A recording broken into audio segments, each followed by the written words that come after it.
Kenobi's corner, Kenobi's corner, Kenobi's corner. Da-doom-doom. What? How are you not ready? That entire time you're moaning about, are you ready? Let's go. Let's go. Are you ready? Are you ready? Let's go. Are you ready? Like you said it like 20 times. Okay, let's do it. Okay, that's fine. Let's go. So like the worst episode ever, like that we're gonna do. I'm waiting for you. You're still talking.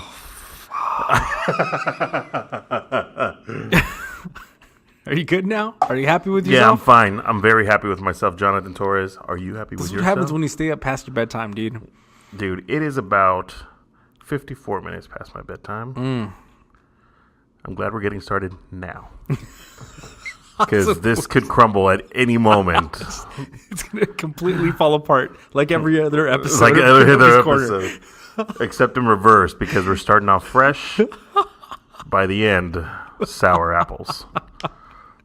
And I love me some sour apples. Oh, my God. If you know anything about me, I love me some sour apples. Okay, ready? Yeah.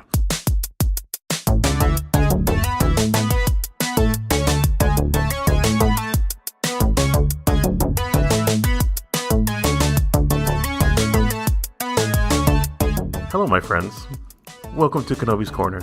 I told Jonathan I wasn't going to yell today, so I shall not yell. Wow. Yeah. I'm impressed. That was like the softest, most sensual opening I think you've ever done. Well, we're all about soft openings, Jonathan. I think we both know this. I'm tired of yelling at you. Thank you. It's been a long day. Thank you. It's been a day of great things for both Jonathan and I. Yes. We have been participating in Extra Life. Yes. We have since raised, I think as a group, we're part of a large group that is raised, what now? It was a lot. It's got to be like close to 50K. 50K. Yes. For the Children's Miracle Network. Yes.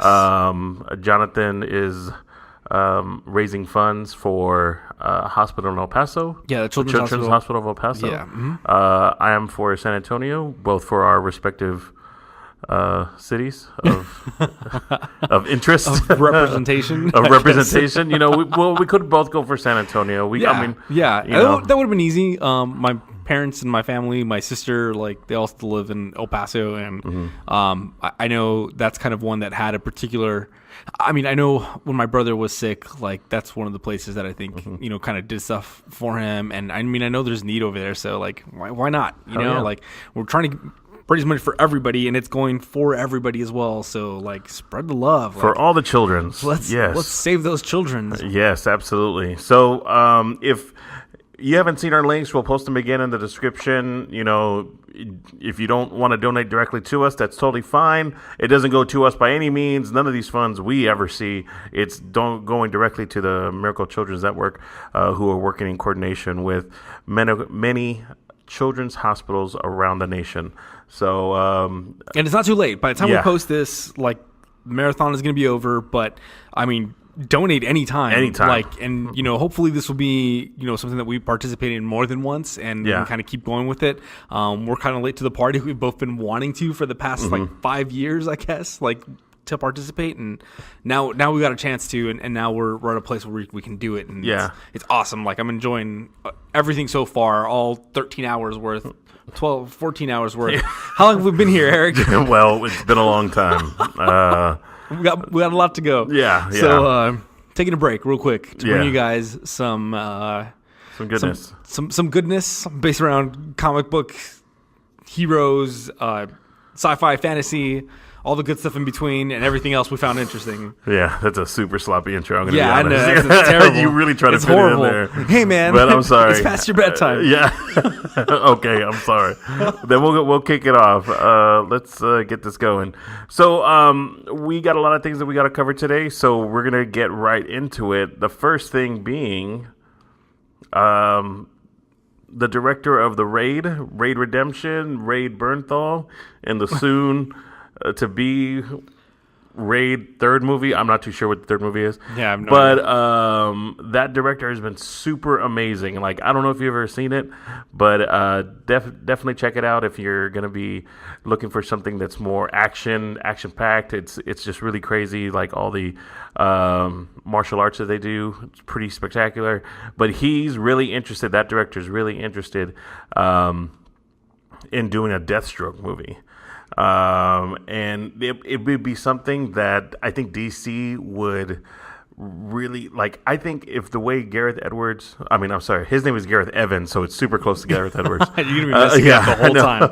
I think for like the next few months until this, like something happens with this, like you're gonna be messing that up. Yeah. I feel like he would do for DC what Captain America, the second Captain America, did for Marvel. Like, I think that movie was amazing, and I think the best description of Captain America the Winter Soldier was that he's back, he's here to kick ass, and he didn't skip leg day at the gym because all he did was just kick guys in the chest and then the throat and then make them fly everywhere. Yeah. But I think that would be an awesome take if they were to do Deathstroke.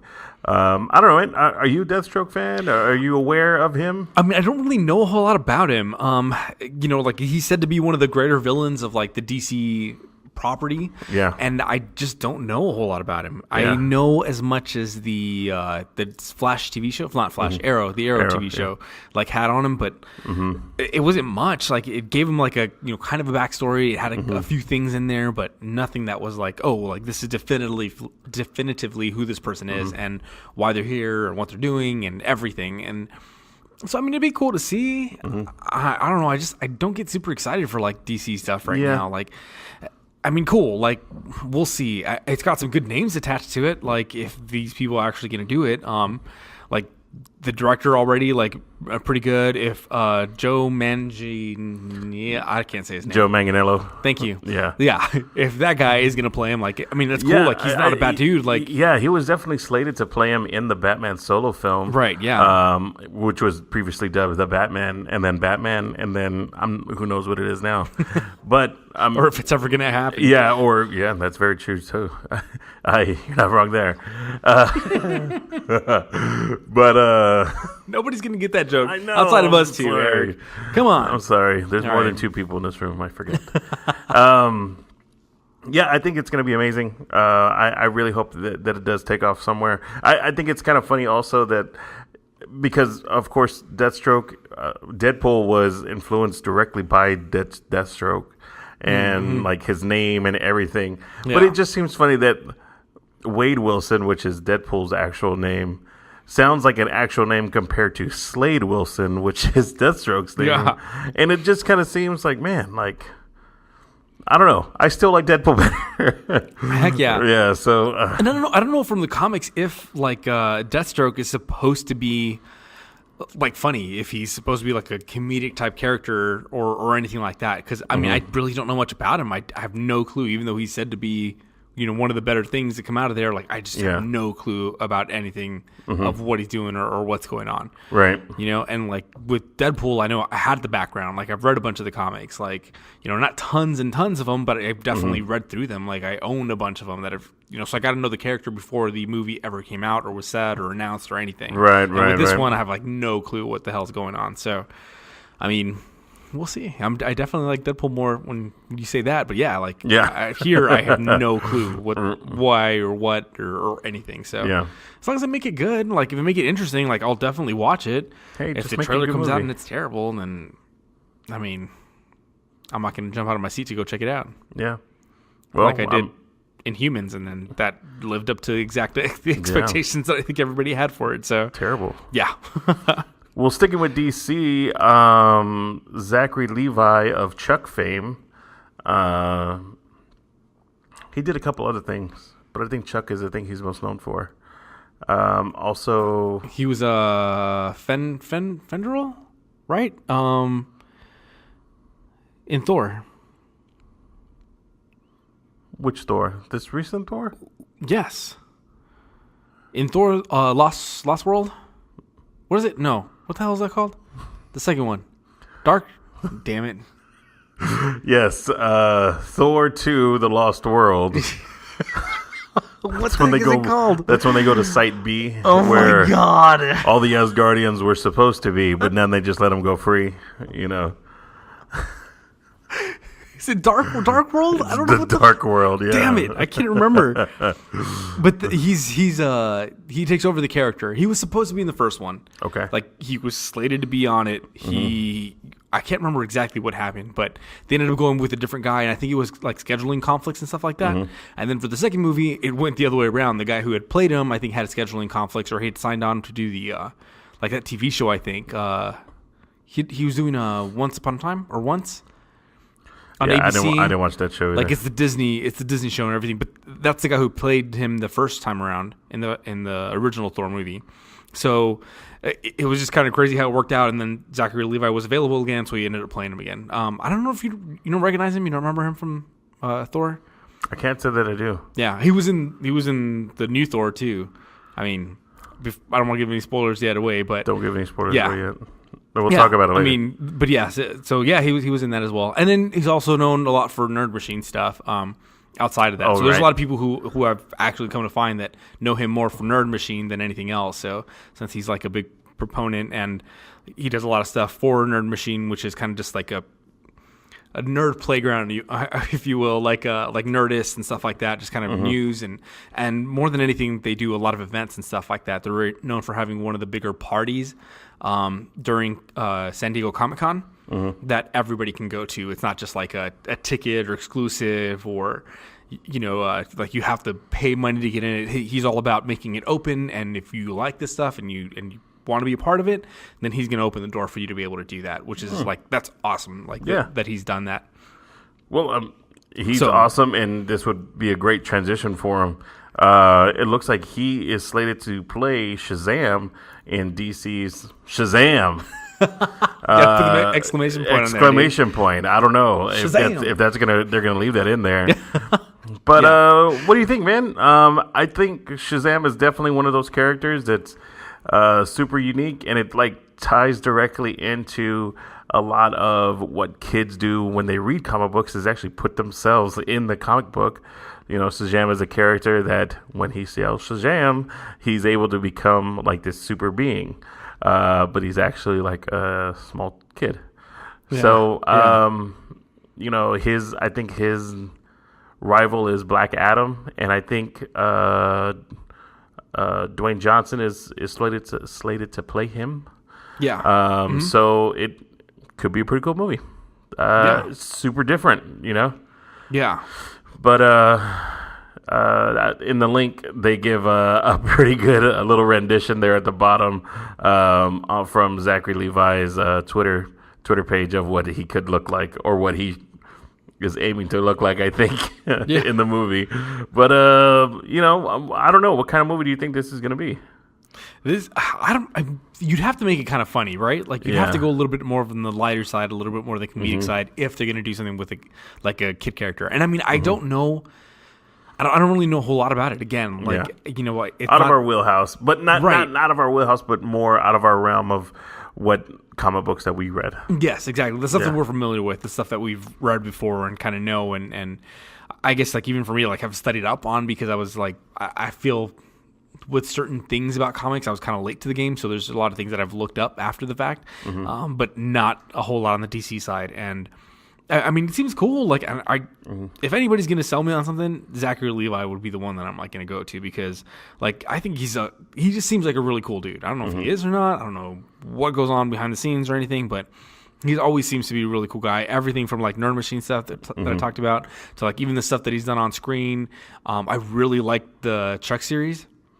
And I know he was a big part of that. Like, I don't think it's necessarily like his execution of stuff. Like he wasn't director or producer or anything like that. But I think he had a big hand in like the way the series developed and kind of things that led off for that and for it coming to life, I think, as well. So, dude, that was awesome. Like I said, if I'm gonna watch something for somebody, like he's one of the ones that's on that list that I'll go to watch a movie just because that particular actor is in it. Right. And so, yeah, man, I mean, it's cool. It's exciting. Cool. I hope that it's cool, but I think it's going to have to be a slightly lighter movie, lighter tone, kind of stuff like that. I think what they'll probably try to do is like reinvent some of the magic from Spider-Man Homecoming, where kid out of nowhere kind of gets these abilities, and him coming to deal with that, depending on where they put it. Maybe high school, maybe early college. Who knows? But I know the kid that takes over the powers is probably like teen. So who knows? Yeah. Who knows where they're going to go with the story? But we'll see. Let's move on to some Star Wars news. We put a little featurette of Rian Johnson kind of giving us a little behind the scenes of the making of Episode 9, The Last Jedi. Yeah. So I think that's pretty cool. It looks like he definitely has a passion and just overall giddiness about being there and being excited about everything. So, heck yeah. Really excited about the next few weeks when it comes out. Yeah. I guess we both got tickets. Hopefully we're going to really enjoy. It's a little over a month away. Yeah. Oh my goodness. Yeah. It just feels like it's been so long. Like I feel like I've been waiting forever. Yeah, and kind of weird. We only got like what? Do we have 2 trailers or 1 trailer? We have 2, right? Yeah. 2 and a couple of mini ones now. Yeah. So they released the Awake trailer that we talked about last time. Did we talk about the Awake trailer last time? Maybe-ish. Yeah. Okay.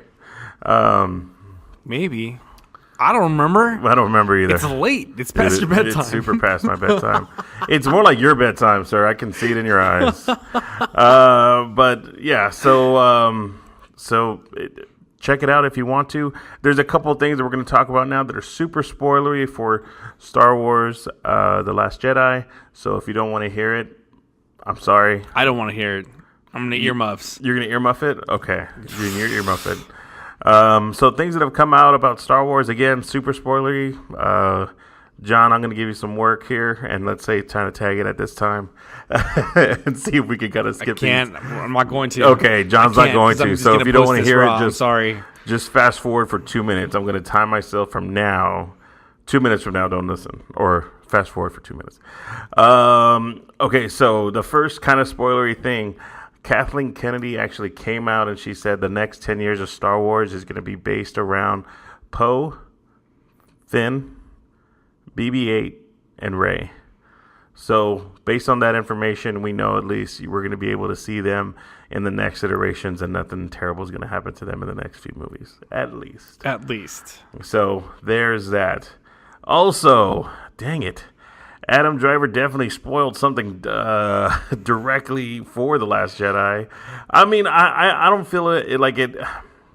It could be a spoiler. It could not be. But basically, I'm not too 100% sure like who he's talking about in this regard. But I don't know, Jonathan, were you able to read a portion I of read it? a little bit, but man, I kind of want to stay away from spoilers. But I mean, if you're gonna drop it, drop it. Okay, I gotta drop it. Okay, give me 1 second here. They ask him like how he feels about playing the role and like kind of like what are the things that he feels like is powerful about the movie. And part of his answer is this: you have also the hidden identity of this princess who's hiding who she really is and can she survive? And Kylo and her hiding behind these artifices, apparently dropping a massive revelation about Rey's royal origin. What do you think? Do you think that's spoilery for Rey, or is he talking about Princess Leia? I mean, we'll have to see, man. We'll have to see. Like, I have no idea. Like, and I kind of just want to leave it at that. I don't even want to talk about it. I mean, That's getting a little bit more, and we're just speculating at this point because we don't know what the hell he was talking about. All right. We won't speculate, but if you're interested, the link is definitely listed there. Check out GQ's interview, or the UK GQ interview with Adam Driver. And all right, spoiler time because we're out of time. Okay, yeah. Actually, are we? That was quick. Yeah, that was a quickie. I'm gonna take out this middle one. We won't talk about that. It's getting late. I don't even know what the hell you just took out. So anyone could get a spin-off movie. Okay, all this is going in because Oh no, it's staying. It's staying. Even when I just hit the mic with the chair. Yeah, it's all happening. Okay, this is almost like we were live. Live-ish. Live-ish. Liver-ish? Yes. Okay. So Let's talk about Thor Ragnarok. Super spoilers. Super spoilers. Because it's gonna be all in here. But we'll I don't know. This is gonna be spoiler heavy.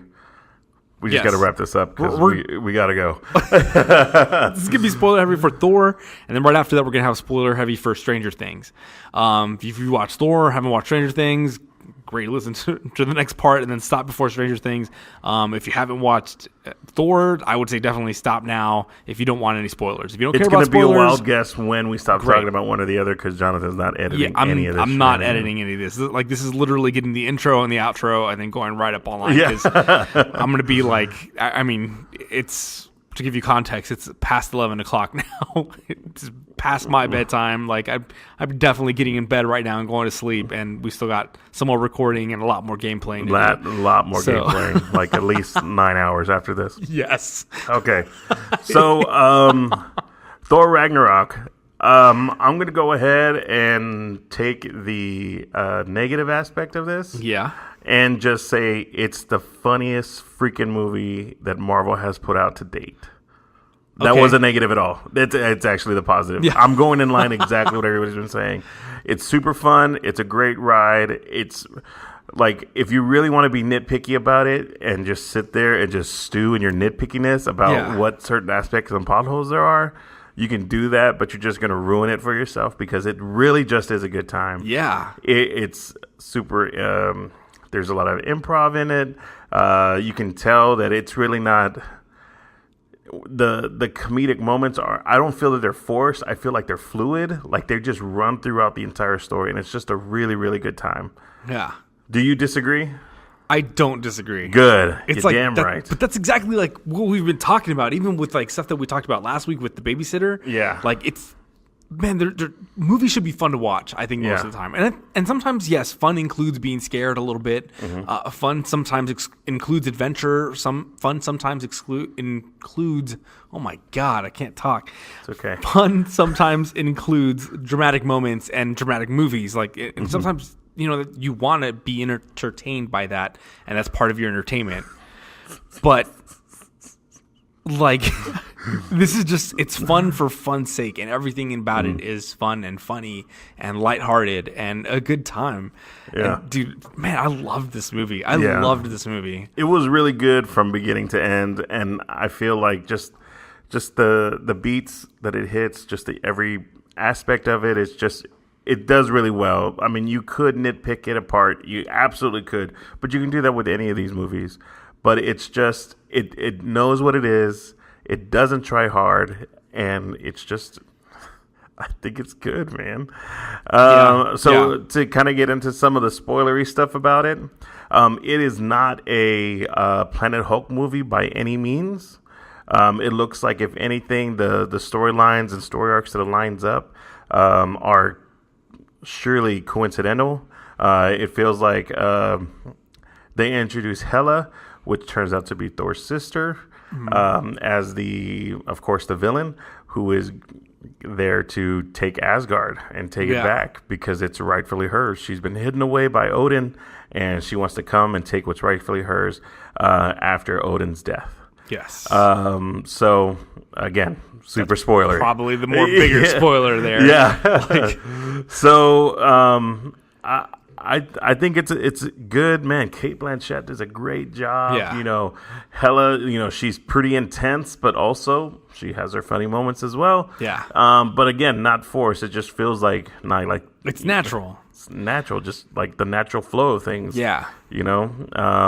She is just relentless, and man, the imagery and that throughout, the music and just like all the action sequences as well. Damn it, they're done super well. Like they just knock it out of the park. Yeah, like, the fact that they had so many though too, because like it's one of those movies that I think could have easily been done without a bunch of them, right? Like they could have done a little bit more story, done a little bit more funny, and then it'd be okay. But they've done so much story building with all these characters that people know who they are, people know where they're coming from, and I don't feel you have to spend like half the movie just on story because it's already been set up. Like, you should know what's going on and where these backgrounds are. They shouldn't have to go and re-explain everything again. And they do a good job of just like quickly, just a reminder of what this is, and then move on. And then you can continue on with that and then have a ton of time to be able to do these like lavish fight scenes and continue the story through the fight scenes as well, which is one of the things that I think we've talked about in the past, where like you have the ability to tell a story through the fight and action sequences, and you don't have to just sit apart from that and make a movie like 3.5 hours long, Christopher Nolan. And you can tell the story at the same time that stuff is going on, and this is exactly what that does. And I think that's what makes it half the fun. To go back to the jokes part of it, I think that every single joke in it is very appropriate, and not that it's politically correct or dirty or anything like that. Not dirty or anything like that, but it's just like it fits. Whenever there's a room, whenever there's proper room for a funny moment, there's a funny moment. Whenever there's a good time for a joke, there's a joke. If there's no need for a joke, or they're having a serious moment, or they're not trying to put jokes in there to try to break tension or anything like that. It's like everything flows very nicely from joke to joke, from moment to moment. Nothing feels like it's being jammed in there and just trying to make something funny when it really shouldn't be. Like, it all feels super natural for what it is, which is awesome, man. Like, and Eric's just going to throw his cup around because that's what he's going to do today. Sorry about that. It's all good, man. But yeah, like, I mean, I don't know, man. I really, it was just great. It was such a good movie. Did you have any highlights, like, overall with the movie? I think the Stan Lee cameo was good. That was really good. The cameos of Matt Damon and Luke Hemsworth were amazing, dude. So there's a scene where they do the death of Loki from the Dark World, and it's like a play that Loki, playing as Odin, is convinced the people of Asgard that they need to hear the story of Loki's death. So they get players to reenact it, and Matt Damon is playing Loki, and one of the Hemsworth brothers, Luke Hemsworth, is actually playing Thor. Yeah. So it's freaking hilarious. It's just, I think it's just because it's so unexpected, and it just kind of happens out of nowhere. Just, oh man, it's just so good. Who's oh my goodness, it's what's his name? Who's playing Odin at that point as well? Like in the theatrical play part of it. It's you just spoke about it, The Lost World. Jurassic Park, Sam Neill. Sam Neill. There you go. Yes. Yeah. So pretty awesome. Like, that was great. That was such a great moment. Like, everybody just plays it so well. I think like that scene is like one of my favorite scenes, but also just, oh my gosh, the whole thing plays really well. Like, I don't know, what do you think? What was yours? Oh man, I don't even. There's so many. Like, I was trying to think. Like, I asked you the question, thinking that in my head I'd be able to pick a moment. By the time we got back around to myself, nope. Can't pick a good one, man. Like, there's so many good ones that it's hard to like make one that really stood out for something. That was a great because of the surprise, because I wasn't expecting those cameos to be there. Yeah. I think a lot of the scenes that where it's just Hulk and Thor. Like, and some of those are in the previews, right? Some of them are in the little featurettes and stuff that they've released. And dude, but those moments like stay funny throughout. Like, all the stuff that's in the, like, when they're captured, or when because they're hanging out in the, I guess, Hulk's bedroom. Yeah, from what it seems like, where he's under the what is his name? It's not the Collector. I keep wanting to say the Collector. Oh, but it's the Grandmaster. The Grandmaster for Jeff Goldblum's character. But yeah, when he's in there and they're like hanging out and doing all that stuff, like, a lot of those scenes are really great. Even like the first one where like Thor wakes up in that room with Hulk, and then like Hulk stands up and gets out of the bath. And he's like, oh, naked. He's like, oh, you're just gonna, nope. He's like, can't unsee that image. It's just in my head now. Yeah. He's like, all right, yeah, it just plays really well.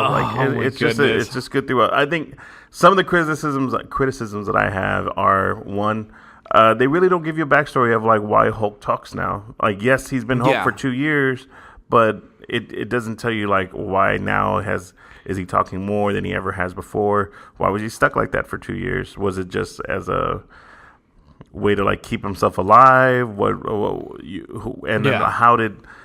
How did they find him, one, and how are they able to control him so that he can fight?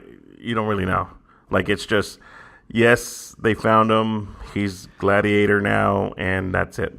Yeah. I mean, Hulk, why would he start to care? Like, he didn't care at all in the past. So, like, what anybody wanted him to do, he's just like, I'm angry. I need to do this. The end, you know? Yeah. So, I think that was, like, the only part that I was just like, well, yeah, I want to know, like, what. Yeah. How do we get to this point? But. Yeah, I mean, I really didn't care. Like, I guess because like I've known, and they like I think Mark Ruffalo even addressed it a little bit in like interviews like leading up to the movie, where like Hulk is like that because he only ages while he's in Hulk form. Mm-hmm. So like him being Hulk for 2 years, now he's gained intelligence a little bit more, and from the comics also. You know, there's part of the explanation. And that's why, for me, I guess, like, it really didn't bother me because I'm assuming they're going the comics route where they're fighting for control over the same body because, you know, even though they look completely different, they have to share one physical form. And so it isn't until way later on in the comics that they learn to have, like, a co-balance.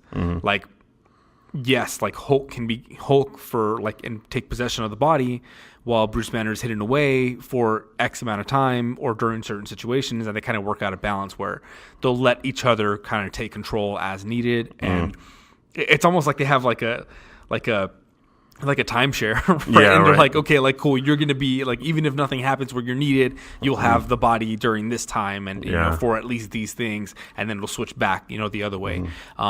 And they have to learn to work together because it's almost like two separate entities start to form out of the one, like that's supposed to be, you know, dual of the same person. Now it's kind of almost like it's completely two different people. Yeah.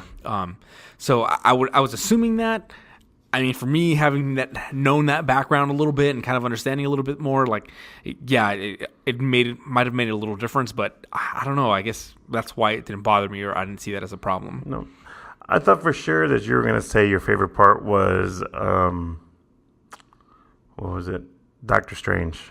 Dude, that was great. Yeah. Like, that was really good stuff. I thought it was hilarious. Yeah, so the Doctor Strange scene is actually something we already saw at the end of Doctor Strange. I was like, yeah. So it was just a continuation of that scene, completely built out.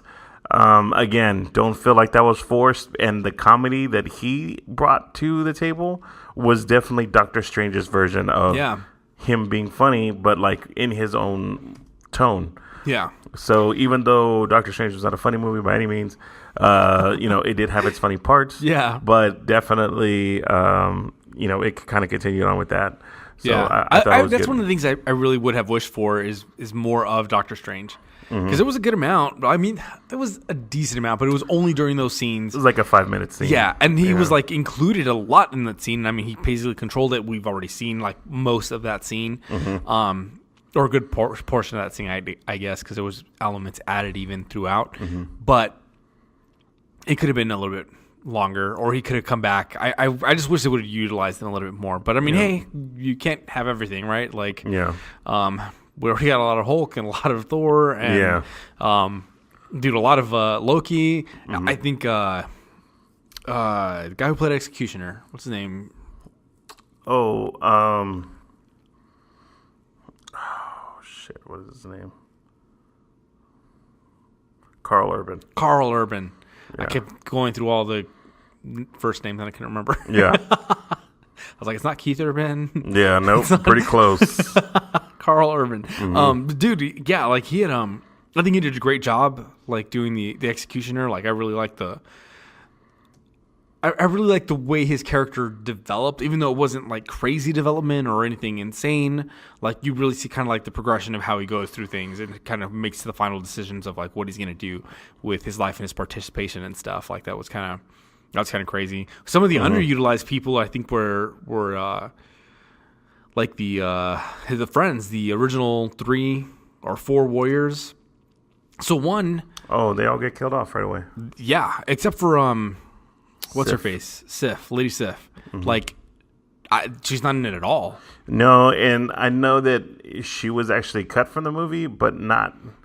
I think because they had an option for her to come out for the movie, but she missed her flight or something like that happened, and then they were just like, okay, well, if you didn't make it, you didn't make it, something like that. Sucks. Well, that sucks. Yeah. But I mean, it was such a quick scene, like that. Yeah. That they were in. Yeah, and that's the one that like Zachary Levi was part of. So I mean, he was, like as I think his name was Fengrel. Yeah, you're right. You're right. But like him and the bigger dude, the guy with the mustache, the blonde mustache, that was him. Yes. Oh, okay. Yes, exactly. Yeah, right on. Yeah, okay. yeah. But I mean, like he dies like within the first, like he's on screen for like a minute. Not even a minute. Like not even a minute. Yeah, it's got to be like 30 seconds. He's on there, and then like who goes there? Dead. Yeah, done. Like him and the big dude. I mean, and those were the actors that have done it in the previous movies, and just like boom, out, gone, done. Never again. So yeah, dude, it's kind of nuts, man. All right. Well, I think fair enough to say that we enjoyed it thoroughly. If you've seen it, great. Let us know what you think. If you disagree, or if you haven't seen it and you still want to see it after this, awesome. I think we're gonna go see it again. So I'm excited. Yeah. Last thing we're gonna talk about real quick before we have to go is Stranger Things. Season 2 came out. We've been talking about it for I don't even know how long, and the time is now. Damn it, man! That whole freaking season, I thought it was amazing. It lived up to my expectations, and it lived up to what I thought was going to be the new expansion of what Stranger Things should be, which is the universe building. It's started off super small with a small story within Hawkins, Indiana, around these kids, and now it's expanding to a larger universe. Yeah. What do you think, man? Did you like it? I loved it. Right on. It was good. Yeah. I had really high expectations, and I was hoping it would at least, that even if it didn't meet them, like that it was at least good and enjoyable, and I would enjoy watching it. And dude, it delivered though. Like it really, it was good. It was really damn good. I don't know, how did you feel about it? Yeah, I really enjoyed it. I don't think I think it started off super fresh. Like it started off with. What do you mean super fresh? I meant to tell us that this is the 80s and it's going to be super hard 80s-a-thon. Okay, all right. Because the kids were like super punk 80s style, looking like they were straight out of like MTV. Yeah. Yep. Just their whole gear and their whole vibe was pretty crazy. I think at the Hopper at the end, he even mentioned like, "Oh, I like the MTV look you got going on," or whatever. Yeah. To a character. So we won't go into spoilers too much, just because it is it's long to swallow. Even if I feel most people have watched the complete series though. What do you think? Yes. I don't know. Up to you, man. I still feel like. If you have the opportunity to see it and haven't seen it yet. It's been 2 weekends. Yeah. Okay. Well, we won't get... Okay, we'll go... Not crazy spoilers. Not crazy we don't spoilers, have to go crazy spoilers. But, I think... Okay, in this portion, I think there's a couple criticisms that I've definitely heard a lot about of. And it was the side quest that 11 went on. Yeah. That they felt like, maybe it wasn't usable. Like, they could have not done it, and it would have been totally fine. But I think that they needed to do that. They needed to expand the universe. They needed to show us that there was a bigger world out there, and 11 needed to go on this journey so she can come back and, like, rock out like she does. Yeah. Yeah, for me, it wasn't about the journey, though, that the fact that they need to do the side quest to expand the universe, whatever. Like, yes, it does that, and it accomplishes that. But for me, it was a bigger part of the character having a choice. The character 11, who now we know is Jane, she has a choice. She has the ability to say, no, I don't want to do this. This is where I'm going to go, and this is what I'm going to do now. Or, to go back and help. And, she has choices. The character has choices. It was confronted with those choices, and then chose the way that I think the audience would cheer her on to go do. Yeah. Because the other choice would have been kind of dark. And it would have taken the character, I think, to a completely different place. And they could have gone that direction with the character, and I think we just kind of just go with it, because if we're going to continue watching the series, you kind of got to hope and, believe that they're going to do something better with it eventually, or come out with on top of something. But I like the way that the things panned out, and I like the way the choices were made, and it really goes to show that the character like grew a little bit in those moments. It wasn't just like, oh, I'm going to be told my entire life what to do, or this is the only thing I have and the only way I have options to do things. It's like, hey, I was in this situation. This is a new situation, but there's still better things and other things that can be done with my life and powers, you know? So like I mean, that's awesome. Like that's kind of what you expect out of like a normal superhero arc anyway. Yeah. It kind of tells the origins of something like that where, you know, I feel like most people, when you're given that kind of power and you have the ability to do something better, I mean, you really would have to make that choice whether you're going to use it for good or evil, or what can be perceived as good and evil, or for your own gain, or to help others. Right. And like, dude, that was just awesome for me. Like, I think that was like perfect the way they did that. And I don't mind that. Like, I didn't mind that one bit. No, so, not at all. Yeah. I think they did a great job. The only thing is I thought that they would have, because they built Eleven up so much, like, and her trying to come to deal with like her powers and her abilities and everything in the last season, and then for them to like stunt her in this one by keeping her only in like 3 episodes, like a portion of the beginning, her own episode, and then the very end. Yeah, it was good to see her arc, but I think, man, they were so separate in the first season. To not have them together in this season, I think it was a real missed opportunity.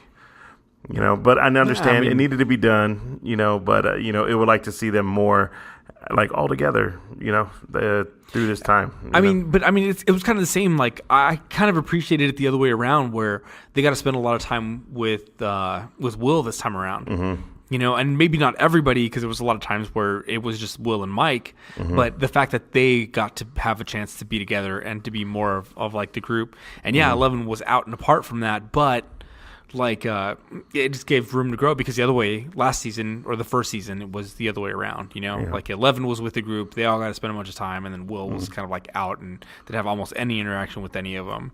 So, and then they're supposed to be these best friends and supposed to have like, you know, done all these things together and have grown in that friendship, and we didn't get to see any of it or experience any of it because, I mean, he was out. In the Upside Down. But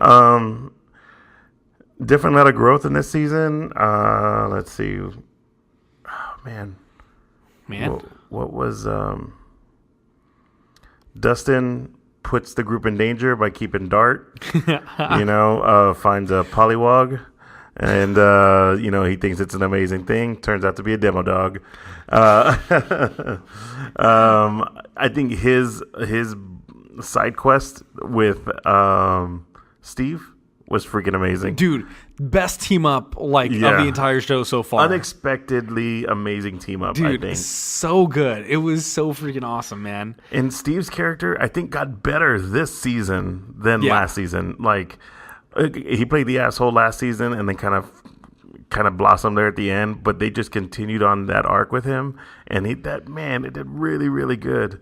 I agree. The other thing is they spent so much time on Barb's absence. I thought that was amazing, like to kind of give that arc closure of, you know, it's really eating at them, this whole decision of what they did and in the past and how they couldn't tell anybody, but, you know, her parents are still looking for her, hiring private investigators, and, you know, and how it's really like taking its toll on everybody. You know, everybody has to keep these secrets, and it was pretty amazing.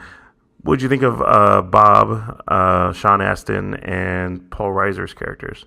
Dude, it was pretty cool, man. Like, I think they ended up like servicing pieces that were missing, and if anything goes to say, like, it was just that they could now get these bigger name actors and, you know, kind of level everybody up a little bit, if you will, because they have the budget now, right? Like, they have like, because the Duffer Brothers were completely, I think, untested, and nobody really knew if they were going to have success or not. Or I think the people at Netflix definitely saw potential in it and were enough to promote it, because they really did promote a lot for the very first season.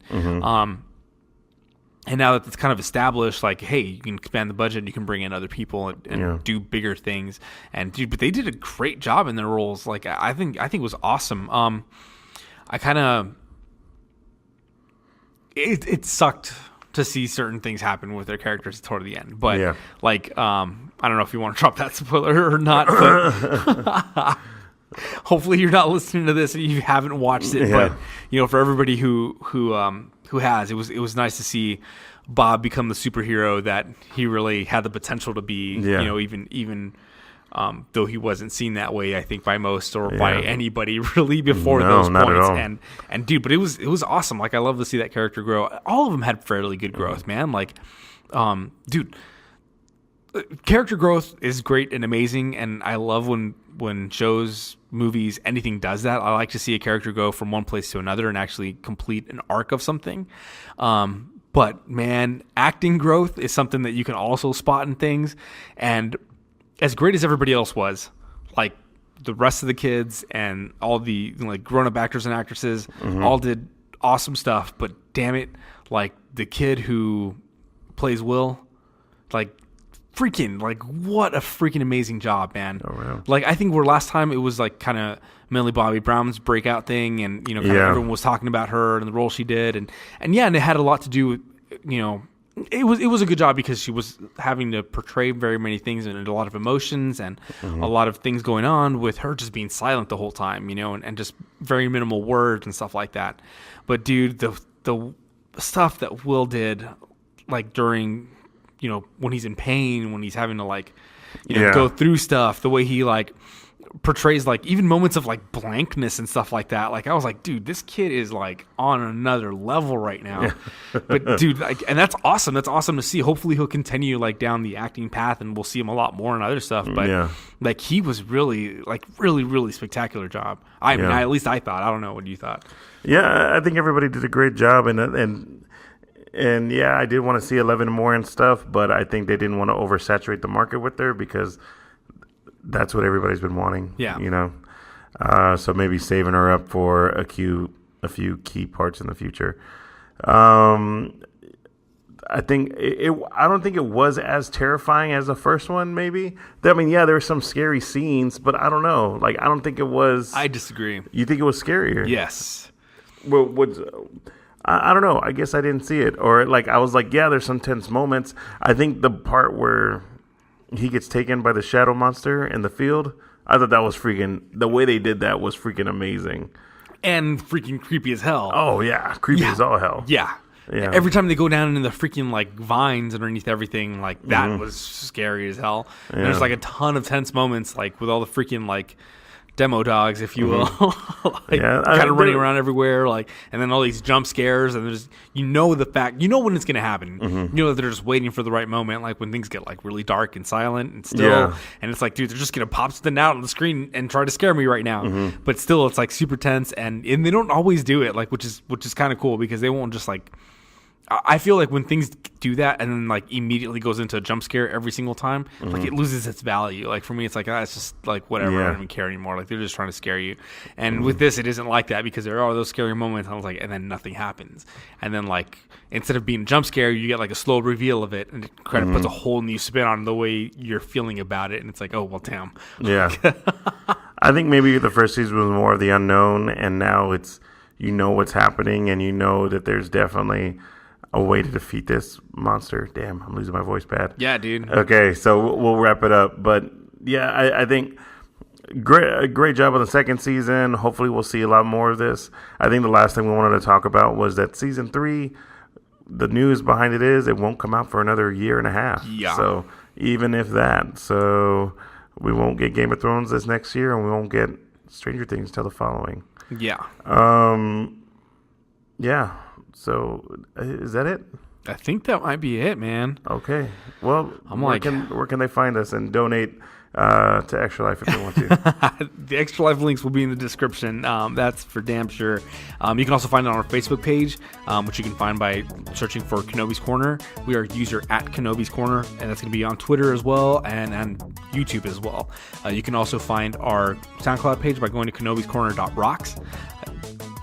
Feel free to leave a comment, leave us messages, post to us, contact us however you like on any one of those platforms, and we would love to talk to you if you guys want to talk more about this stuff, because we can talk about it all day. Like, I think we talked a lot about Thor already. Yeah. But even with what we talked about so far on the podcast, we can so much go for much more hours talking about it. So please feel free to hit us up on any of the stuff, and if you want to have a deeper conversation on any of it, and we would love to talk to you.